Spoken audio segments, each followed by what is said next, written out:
حامدی صاحب، organ transplant کی بات ہو رہی تھی اور اس پہ بہت سا کام اجتہاد کے تھرو اسلامک اسکالرز بھی کر رہے ہیں، اور اس چیز پہ کافی حد تک وہ متفق ہو گئے کہ کسی کی جان بچانے کے لیے اگر آرگن ٹرانسپلانٹیشن ہے تو وہ حلال ہے. تو کچھ ایسے آرگنز ہوتے ہیں جو جان کا خطرہ جن سے نہیں ہوتا لیکن ان کی ضرورت بہت زیادہ رہتی ہے، جیسے آنکھوں کا ایک ایلیمنٹ ہے کہ وہ اگر آپ کسی کو دے دو تو اس کی زندگی کا بہت حد تک رخ بدل سکتا ہے. ان آرگنز کے بارے میں آئی وانٹڈ ٹو نو کہ آپ کا کیا پوائنٹ آف ویو ہے کہ وہ ٹرانسپلانٹیشن کے لیے اگر آپ کا point of view, I wanted to know that. میری بہن سادہ سا نقطہ نظر ہوتا ہے کہ اگر کسی چیز سے اللہ کی کتاب میں روکا گیا ہے، اللہ کے پیغمبر نے روکا گیا تو ہمیں روکنے کا حق ہے. اگر ایسا نہیں ہے تو پھر عام اخلاقی اصولوں پر کسی چیز کا جائزہ لینا چاہیے. اس سے جان کا خطرہ تو نہیں ہے نا آنکھوں کے ٹرانسپلانٹیشن؟ وہ لوگ کہتے ہیں نا، میں تو اپنی بات بیان کر رہا ہوں، آپ نے مجھ سے سوال کیا ہے تو میں یہ عرض کر رہا ہوں کہ میں تو اس طرح دیکھوں گا. تو میرے نزدیک نہ اس کے خلاف کوئی بات قرآن میں ہے، نہ اس کے خلاف کوئی بات حدیث میں ہے، نہ کسی اخلاقی اصول سے اس کا تصادم ہوتا ہے. اس وجہ سے جس چیز کو بھی آپ ٹرانسپلانٹ کرنا چاہتے ہیں کیجیے. بہت سب آگے چلتے ہیں. ابن خلدون نے اپنے مقدمے میں ایک جگہ درج کیا ہے کہ مسلمانوں نے سب سے زیادہ سائنسی ترقی عباسی خلیفہ مامون الرشید کے عہد میں کی. 830 عیسوی میں اس نے 2 لاکھ دینار کی لاگت سے بغداد میں ایک بیت الحکمت تعمیر کیا اور ہزاروں یونانی مسودات کو اس نے عربی زبان میں منتقل کروایا جو مسلمانوں میں سائنسی ترقی کی بنیاد بنا. صاحب، تصویر کا دوسرا پہلو یہ ہے کہ مامون الرشید ایک معتزل تھا اور قرآن کو تخلیق مانتا تھا. صاحب، کیا وجہ ہے کہ سائنسی ترقی روایتی طور پر مذہبی سوچ نہ رکھنے والے سلاطین کے عہد میں ہوئی؟ وہ مذہبی سوچ رکھتا تھا، ایک خاص نقطہ نظر اس کا تھا ایک چیز کے بارے میں. اس پہ آپ اس کو غیر مذہبی کیسے قرار دیتے ہیں؟ وہ خدا کو مانتا تھا، وہ اللہ کی کتاب کو مانتا تھا، وہ قیامت کے دن پہ ایمان رکھتا تھا. مذہب ان چیزوں کا نام ہے.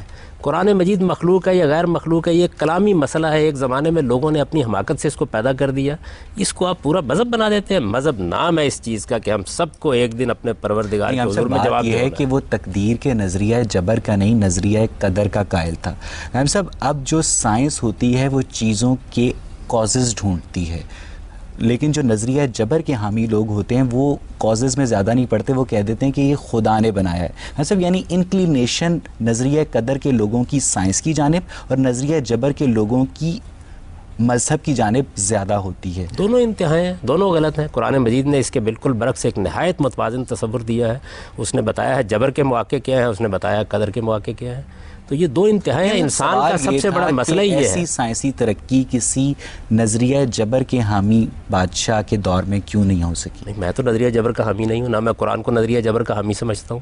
قرآن نے تو ایک نہایت متوازن تصور پیدا کیا ہے. اگر اس متوازن تصور پر لوگ قائم ہوتے تو نہ سائنسی ترقی رکتی، نہ مذہبی تصورات میں کوئی خرابی پیدا ہوتی. یہ تو پینڈولم کی طرح کبھی آپ اس انتہا پہ چلے جاتے ہیں، کبھی اس انتہا پہ چلے جاتے ہیں. جبر اور قدر کے مابین ایک توازن ہے. مجھے کہاں پیدا ہونا تھا، میری شکل و صورت کیا ہوگی، میرے والدین کون ہوں گے، میری صلاحیتیں کیا ہوں گی، ان کے لیے مواقع کتنے پیدا ہوں گے، یہ سب کچھ جبر ہے. لیکن یہ کہ ان صلاحیتوں کو نشو و نما دینے کے لیے مجھے کیا ایفرٹ کرنی ہے اور میرا اخلاقی وجود کیا، یہ اور ایگزامپل یہ ملتی ہے کہ اخوان الصفا نے ایسٹرونومی کے اوپر، میوزک کے اوپر، فزکس کے اوپر جو رسائل مرتب کیے انہیں برسر بازار بغداد کی گلیوں میں جلوایا گیا.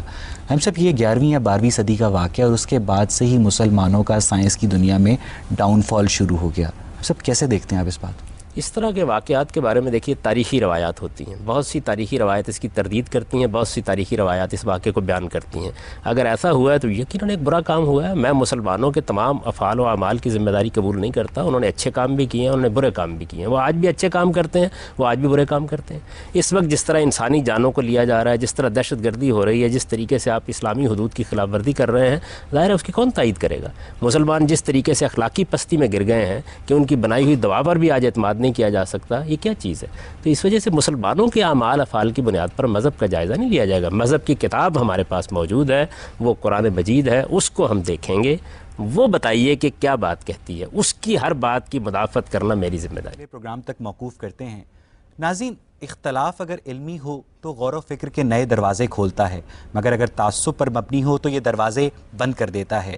ہم نے آج سائنس اور مذہب کے مابین اختلافات کو علمی سطح پر دلیل کے ترازو میں تولنے کی جو کوشش کی، اس کا مقصد بھی گروہی تعصبات سے بالا تر ہو کر معاشرے کے مختلف طبقوں کے مابین مکالمے کی وہ فضا پیدا کرنا ہے جو باہمی احترام کو ملحوظ خاطر رکھتے ہوئے معاشرے میں قیام امن کا باعث بن سکے.